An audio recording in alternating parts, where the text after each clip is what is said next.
Investigating pain. We human beings are like trees. If we water a tree, fertilize it, and keep looking after it, it will be fresher and grow faster than it normally would if we let it fend for itself without our help. The citta, when we keep looking after it, will become more and more radiant and peaceful, step by step. If it isn't trained, it's like a tree that isn't looked after. Whenever it lacks training, it begins to act tarnished and defiled because the things that tarnish and defile it are already there inside it. When we look after the citta continually with meditation, it will gradually become more and more calm. When it's calm, it will begin to develop radiance along with its calm. And once it's calm, then when we contemplate anything, we can penetrate into the workings of cause and effect so as to understand in line with the truths that appear both within us and without. But if the citta is clouded and confused, its thoughts are all worthless. Right becomes wrong, and wrong becomes progressively even more wrong. Thus we are taught to train the citta so that it will be quiet, calm, and radiant, able to see its shadows, just as when water is limpid and clear. We look down into the water and can see clearly whatever plants or animals there are. But if the water is muddy, we can't see anything when we look down into it. No matter what's there in the water, plants, animals, or whatever, we can't see them at all. The same holds true with the citta. If it's clouded, then we can't see the harm of whatever, big or small, is hidden within it, even though that harm has been bad for the citta all along. This is because the citta isn't radiant. For this reason, a citta clouded with muddy preoccupations can't investigate to the point of seeing anything, which is why we have to train the citta to make it radiant, and then it will see its shadows. These shadows lie buried in the citta. In other words, they're the various conditions that come out of the citta. They're called shadows, and we're forever deluded into being attached to these shadows that come from the thoughts constantly forming and coming out of the citta at all times. They catch us off guard so that we think this is us, that is us, anything at all is us, even though they are simply shadows and not the real thing. Our belief or delusion, though, turns them into the real thing. As a result, we end up troubled and anxious. At present, the great respected meditation masters on whom we depend in the area of the practice and in the area of the citta are falling away one by one. Those who are left can barely take care of themselves. Physically, they are wearing out step by step, like Venerable Acharya Kao. To see him is really heartrending. When the body reaches its final extremity, it's as if it had never been strong or in radiant health. To lie down is painful. To sit is painful. Whatever the position, it's painful. When the time comes for pain to come thronging in, the khandhas are nothing but pain. But for people like this, it's simply a matter of the body and the khandhas. In the area of the citta, they have no more problems about the behavior of the body or the khandhas at all. But as for us, well, we're always there welcoming such problems. No matter whether it's the body or the thoughts of the citta that are acting adversely, the citta begins to act adversely as well.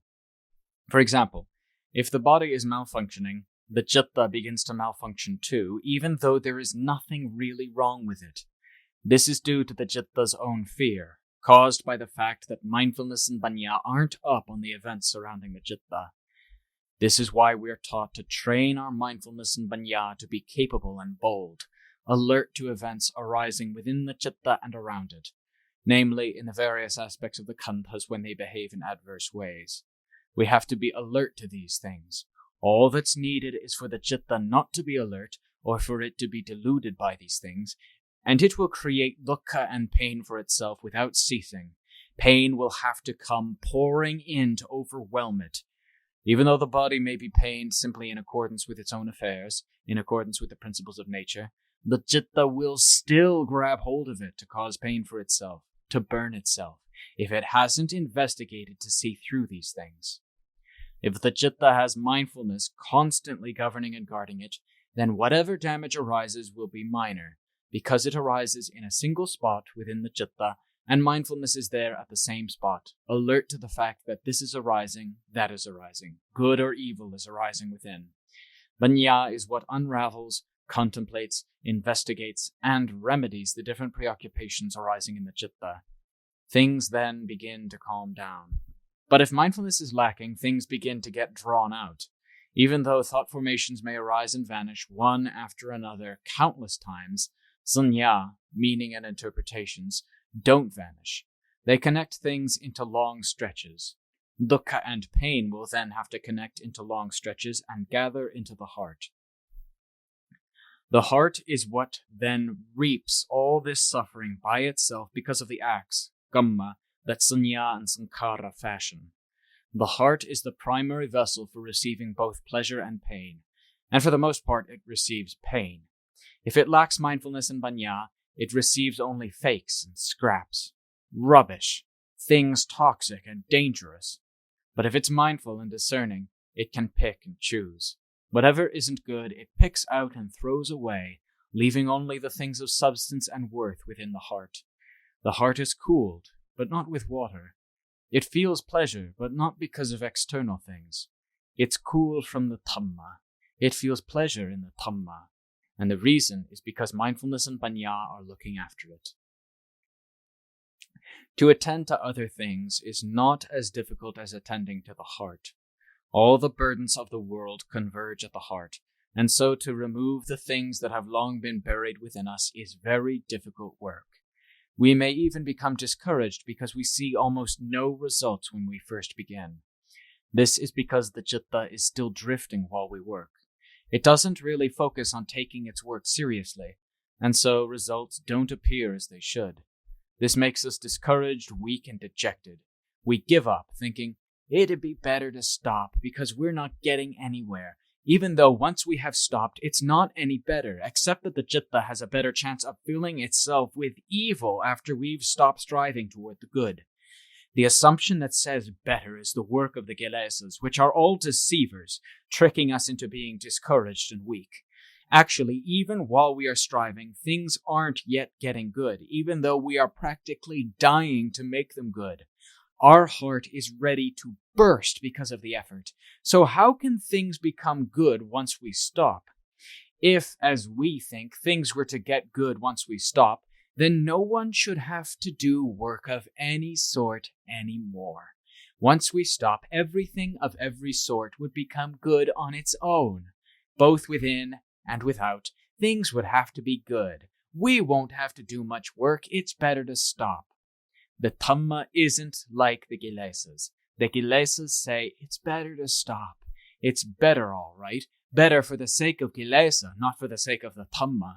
The Dhamma is something with which we have to keep persevering until it's good, and then better, and then even better, continually, because we don't stop. This work is our work, which we do for the sake of Dhamma. It's not lazy work, which is the work of the kilesas. The results of the work will then appear step by step because we do it without ceasing. This is how it is with the work of meditation. When it's easy, we do it. When it's hard, we do it, because it's work that ought to be done. If we don't do it, who will do it for us? When the fires of pain and suffering are consuming the heart because of the thoughts we form and accumulate, why don't we complain that it's hard? When we accumulate kilesa to cause dukkha and anxiety to the heart, why don't we feel that it's difficult? Why don't we complain about the dukkha? Because we're content to do it. We're not bothered with whether it's easy or hard. It simply flows, like water flowing downhill. Whether it's hard or not, it simply flows on its own, so that we don't know whether it's hard or not. But when we force ourselves to do good, it's like rolling a log uphill. It's hard because it goes against the grain. In relinquishing the sufferings, big and small, to which the citta submits in the course of the cycle of rebirth, some of the work just naturally has to be difficult.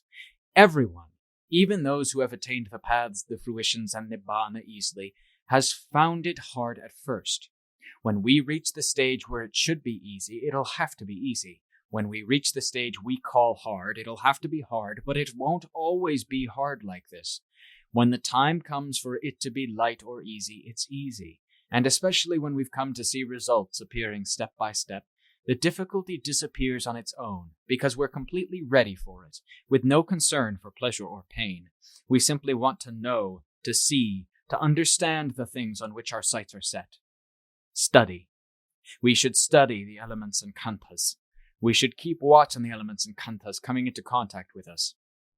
This is an important principle for all meditators. We should keep watch on them all the time because they keep changing all the time. They're aniccang all the time, dukkhang all the time, without respite, without stop. Investigate. We should keep trying to see their affairs as they occur within us until we're adept at it. As we keep investigating again and again, the citta will gradually come to understand more and more profoundly, straight to the heart. The heart will gradually let go of its own accord. It's not the case that we investigate once and then stop, waiting to rake in the results even though the causes aren't sufficient. That's not how it works. All forms of striving for the good, such as meditating, have to go against the grain of the kilesas. All of the great meditation masters, before becoming famous and revered by the world, survived death through great efforts. If this were easy work, how could we say they survived death? It had to be heavy work that required that they exert themselves to the utmost. Most of these masters have since passed away. Only a few are left. We hope to depend on them, but their bodies are aniccang. We can depend on them only for a period, only for a time, and then we are parted, as we have seen at present. So we should try to take their teachings inward, as our masters, always teaching us inside. Whatever they have taught, we should take inward and put into practice. This way we can be said to be staying with our teachers at all times, just as if we were to be with the Buddha, Dhamma, and Sangha everywhere and always. Our own practice is the primary mainstay on which we can rely with assurance. Depending on a teacher isn't certain or sure. We are bound to be parted. If he doesn't leave, we leave. If he doesn't go, we go. Because he and we all live in the same world of anicca. There is no difference among us. What we can hold to, though, are the basic principles of his teaching. We hold to them and earnestly put them into practice so as to see the results, so as to seize victory within the heart. Victory of this sort is the supreme victory, unsurpassed in all the world. No other victory is its equal. We grapple to take victory over ourselves, over the kilesas that we have believed to be ourselves, us, ours, for aeons and aeons. This is an enormous undertaking. If you play at it like children playing with dolls, the kilesas will crush you to bits in no time, because you've been holding on to them for so long. So don't delay. Investigate so as to know clearly and let go, so that the citta will be clear and free of suffering and dukkha, and not forever in disarray. We've been accumulating the words us and ours for countless aeons. If the kilesas were material objects, what in the world could we take for comparison that would be larger than the pile of kilesa, tanha, and asava, the pile of us, the pile of ours we've been accumulating for so long? There's so much of it that it would be beyond our strength to drag it out for comparisons. If we were to drag it out just to pass the time between eating and sleeping, to chip at it, hack at it, poke at it, or slash at it once or twice, hoping to break through it, we wouldn't get anywhere at all. We'd simply be grabbing at handfuls of water, one after another.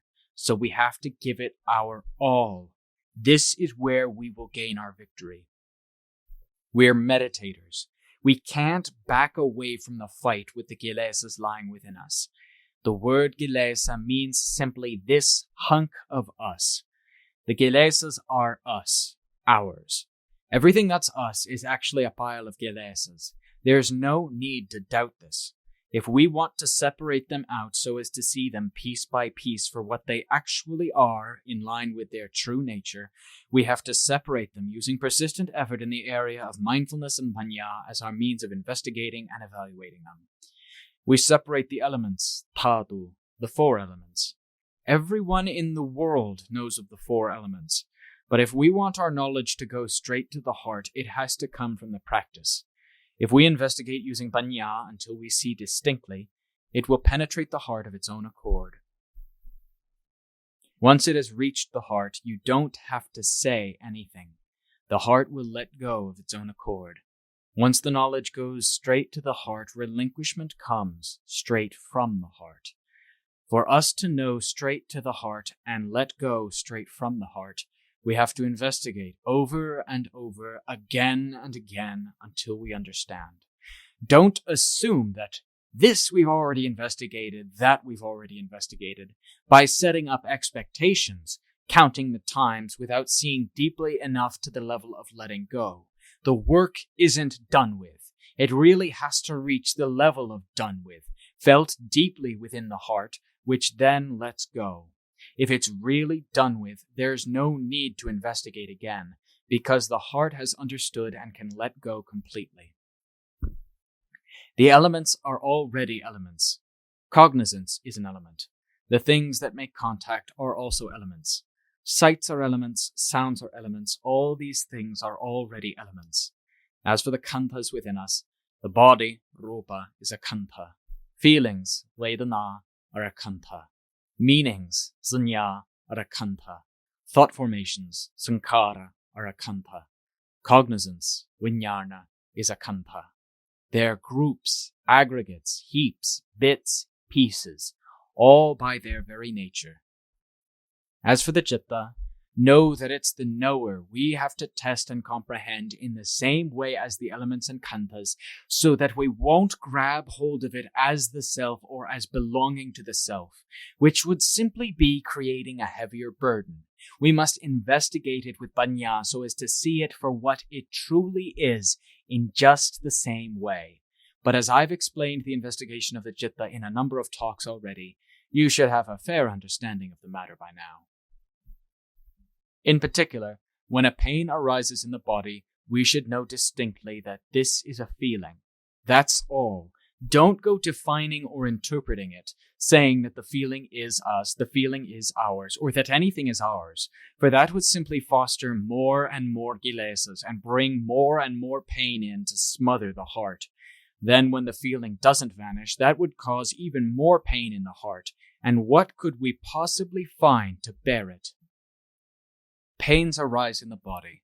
They've been arising ever since the day we were born. The moment we came from our mother's womb, the pain was excruciating. Only by surviving this death did we become human beings. If you don't call that pain, what will you call it? Pains have existed ever since way back when. You can't force them to change their ways. The way of pain in the body is that it continually has to show itself. Once it arises, it remains and then vanishes. That's all there is to it. Arises, remains, vanishes, regardless of whether it's an external feeling or an internal feeling, namely a feeling or mood in the citta. In particular, feelings in the body. Investigate them so as to see them clearly. The body is the body. We've seen it clearly, known it clearly, ever since the day we were born. We can conjure it into anything, us, ours, a prince, a king, nobility, whatever, however we want to conjure it. But its truth is simply a truth, fixed and unalterable. It doesn't change in line with what we conjure it up to be. The body is simply the physical kantha. It has 4 elements, earth, water, wind, and fire, gathered together and called a person, a woman, a man, classified in endless ways, given this name and that, but what stays the same is the body, the physical heap. All the parts taken together are called the physical heap, which is one reality. Take out any of the parts, and each of them also has its reality. When they're gathered together, the skin is skin, the flesh is flesh, and the same holds true for the tendons, bones, and so forth. Even though they have names, don't fall for their names. See them simply as individual realities, as a physical heap. As for the heap of feelings, it's not the body. The body isn't a feeling such as pain. Feeling is feeling. Whether pleasure appears or pain or a neutral feeling appears, it's simply a separate feeling that you can see clearly. These 2 khanthas, the body and feeling, are more prominent than sanya, sankhara, and vijnana, which arise at intervals and immediately vanish. Feelings, however, even though they vanish, have a period in which they remain. This you can clearly see in the practice. When pain arises, focus on it as your target, as the point to investigate. Don't see the pain as being yourself, for that would be going against the true nature of feelings and the method of investigation, and you won't be able to know the truth of the feeling as you should with your panya. When you don't know the truth and persist in assuming the pain to be yourself, you'll increase the pain enormously within the citta, because you are going against the principles of nature, which are the principles of truth the Lord Buddha taught. He taught us to investigate so as to see pain, in whichever part of the body it may arise, simply as a phenomenon that arises, remains, and then vanishes in its own due course. Don't get entangled in it.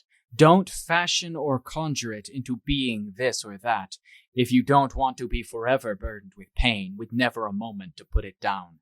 See its truth the moment it arises, remains, and vanishes. That's all there is to feeling.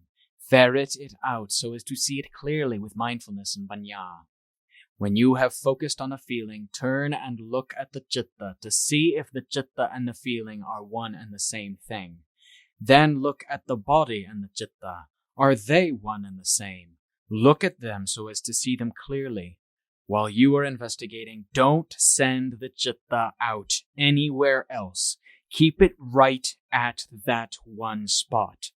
For example, when investigating, focus on the pain so as to see it distinctly. Then turn to look at the citta so as to see this awareness distinctly. Are they one and the same? Compare them. This awareness and that feeling, are they the same? Can you make them one and the same? And is the body like the citta? Is it like the feeling? Is it similar enough to be one and the same? There! This is the way we're taught to separate things so as to see them clearly. The body is the body. How can it be like the citta? The citta is mental, a nature that knows, but the elements of the body are elements that don't know. The earth element doesn't know, the water element doesn't know, the wind element doesn't know, the fire element doesn't know, but this mental element, mano dhatu, knows. This being the case, how can they be one and the same? Similarly with the pain, it's an element that doesn't know. It's a phenomenon. These two unknowing elements are also different. The feeling and the body are different sorts of things. They aren't one and the same. How could you make them one and the same? In making distinctions while investigating, look so as to see clearly the way things actually are. There's no need to fear death. There is no death to the citta. Don't create snares to catch yourself and hurt yourself. There is no death. That is, no death to the citta. There is nothing but awareness, pure and simple. Death doesn't exist in the citta, which is something 100% unalterable and sure. Death is an assumption that has been conjured up for the citta through the power of the citta's own delusion. The citta has conjured it up to deceive itself. So once we've investigated in line with the truth that the citta is not something that dies, what reason will we have to fear death? What is death? We know that the elements and khandhas fall apart. We human beings, when we've stopped breathing, are called dead people. At that moment, the knower separates from the elements, so that nothing is left but physical elements with no feelings. That's a dead person. But actually, the knower doesn't die. So we have to investigate in order to see this clearly with panya. We needn't create the issue of death to stab or snare the heart or to obstruct the path we are following for the sake of seeing and knowing the truth through investigation. No matter how great or how little the pain, keep your attention well fixed on the affairs of that pain. Use the pain as a whetstone for sharpening panya. Separate the pain from the citta. Separate the citta from the pain. Be able to compare their every aspect. Be careful not to let your attention wander while investigating, so that you'll be able to see and know the truth while in hand-to-hand combat with that particular khandha. Now, if it should happen that the citta dies as the world supposes, if it should die while you're making your investigation, then make sure you know what dies first and what dies after. When does the feeling vanish? When does the citta vanish? Where does it vanish to? Actually, the citta by nature is not something that vanishes. How can anyone come and make it vanish? Investigate carefully between the citta and the khandha until the truth is absolutely clear to the heart and your doubts vanish. This is called training banya, developing banya, so as to see the truth. No matter how great the pain arising at that moment, it won't have the power to affect the citta at all. Once we see the citta as the citta, the feeling as feeling, once banya has seen clearly in this way that the khandhas and the citta are real in their own separate ways, they won't infringe on one another at all. The body is simply the body and stays as it is. When the pain appears, the body is still there. When the pain vanishes, every part of the body remains in accordance with its own nature. If the feeling arises, that's the feeling's business. If it remains, that's the feeling's business. If it vanishes, that's the feeling's business. The citta is the one who knows that the pain arises, remains, and vanishes. The citta isn't the one who arises, remains, and vanishes like the body or the feeling. Once you have investigated this way until you're adept, then when the chips are down, investigate in the same way. You needn't fear death because you're a warrior. Fear of death is not the Dhamma of the Lord Buddha. The Dhamma is a matter of courage in the face of the truth. This is the basic principle of the Swakata Dhamma, the well-taught teaching. Follow in the path of this truth. If the time comes to die, be ready to die. There is no need to fear because the citta doesn't die, but be sure to know clearly what is appearing at that moment. For example, the pain. What is it like? Look at it so as to know its truth. Once you have seen its truth, then the pain is simply a phenomenon. It doesn't have any meaning, good or bad at all, and it doesn't act as anyone's enemy. It's simply its own full reality, displaying itself in line with natural principles. The body is also its own reality, appearing in line with its own principles. The citta is a separate phenomenon that constantly knows and doesn't intermingle with anything else. When you have investigated so as to know all around, the citta extricates itself to be its own reality in full measure. The pain has its own fullness in line with its nature. The body has its own fullness in line with its nature, in that the citta doesn't create any turmoil trying to lay claim to anything of theirs. This being the case, nothing disturbs anything else. Pain, no matter how great, has no impact on the citta. You can smile even while great pain is arising. You can smile because the citta is something separate, not involving itself with the feeling. It doesn't intermingle with the pain so as to burn itself. This way the heart is at ease. This, then, is the investigation of pain so as to comprehend it by taking pain as your battlefield, as a whetstone for banya, as the place where you temper and sharpen banya by investigating and dissecting the pains that arise. Single out the body and single out the feeling. Which will vanish first? Which will vanish after? Try to know in accordance with their truth. Arising and vanishing have always been a part of their nature from time immemorial. Regardless of whether or not you've been aware of it, these have been their inherent characteristics. All you need to do is to investigate so as to see in line with their truth, so as not to resist the Dhamma, and you can live at ease. So, if the time comes to die, let the body die, as the conventions of the world understand dying. The body falls apart, so let it fall apart. Whatever is going to disintegrate, let it go. But that which doesn't disintegrate remains. That which doesn't disintegrate is this citta. This citta, once it has developed banya as a standard within itself, is really like this, with no flinching in the face of illness or death. The citta is courageous and capable. There, then, this is how we investigate our affairs, the affairs of the citta. We needn't fear death. Why fear it? The Buddha taught us not to fear. The Dhamma doesn't teach us to fear. The truth is nothing frightening because it's the truth. What's frightening or emboldening about it? Courage? There's nothing that calls for courage. Fear? There's nothing that calls for fear. Here I'm talking about the level where we have reached pure truth. There's no trace of the words courage or fear left in the heart at all. There's only purity. But while investigating so as to reach the truth, we need to have courage. When we are going to seize victory for ourselves, we can't not have courage. Otherwise, we'll lose. This is because we're following the path. We need courage and daring, with no fear or intimidation in the face of anything at all. Whatever comes our way, we must investigate so as to know and understand it without growing discouraged or weak, so as to be intent on knowing and seeing it in line with its truth. Everything of every sort that comes into the range of our awareness. This is called being a warrior in the combat between the Citta and Khandhas, or between the Dhamma and the Kilesas. Courage of this sort is proper and right. Once we've reached the goal, fear disappears, courage disappears, because we have gained full victory. Fear and courage are no longer an issue. But right now, fear and courage are a critical issue for those still on the way. Develop courage with discretion in the areas that call for courage. Be a fighter with the things that call for fight, such as feelings of pain, so as to see in line with their truth. Don't be afraid. The Buddha taught us not to fear. Fear has the same value as death. When the time comes, things have to fall apart. That's what's called death. But in any event, meditators have to come to know with Banya before these things undergo their transformation.